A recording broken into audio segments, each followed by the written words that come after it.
So heto na nga mga boss, parang seryoso pa raw si Lebron sa pagsusuporta sa kanyang anak sa paglalaro ng basketball kung saan kamakailan lang ay nagpahiwatig siya ng kagustuhan na makipag-collaboration sa Call of Duty para mabigyan ng sariling skin si Bronny James sa nasabing laro. Ito ho'y umani ng samo-saring reaksyon sa mga netizen mga boss at ayon pa sa mga naging komento nito ay parang ginagawa na lamang libangan ni Lebron ang NBA, especially itong patungkol sa kanyang anak na si Bronny James na parang hindi sila seryoso sa paglalaro ng basketball.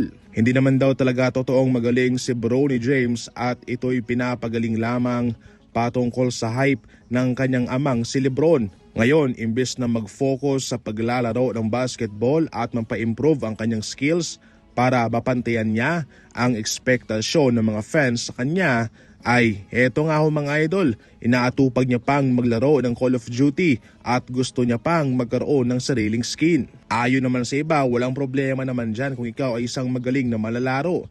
Pero kung nag-a-average ka lang ng 1 puntos, minsan bokya pang-araw, aba, dapat na mag-focus ka muna sa isang bagay at yun ay ang pagalingin ang iyong sarili sa paglalaro. Saka na ang mga skin na yan, saka na ang mga video games, focus muna sa basketball.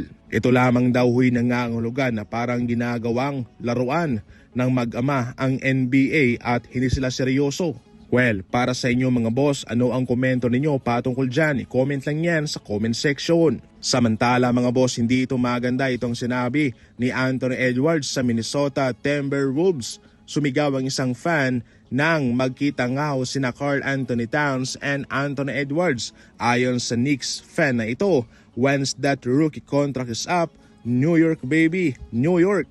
Kung matapos na raw itong kontrata ni Anthony Edwards, baka pwede siyang pumunta sa New York.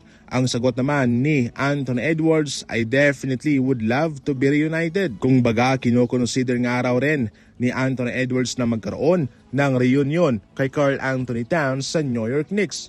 Madaling sabihin mga boss, pero mahirap itong gawin. Hindi naman po pwedeng pupunta na lamang si Anthony Edwards sa Knicks at papalitan sa Jalen Brunson. Mayroong mga dapat na isalang-alang dito at syempre hindi rin papayag dyan ang Minnesota. Pero mga boss, hindi ko nagustuhan itong timpla ng sinabi ni Anthony Edwards. Ito lamang huy nangangahulugan na hindi ganun kasolido ang pundasyon ng Minnesota para sabihin niya ni Anthony Edwards na gusto niyang magkaroon ng reunion din somehow para kay Karl Anthony Towns. Ang mga katagang iyan ay hindi sasabihin ng isang core player, isang importanteng manlalaro sa Minnesota.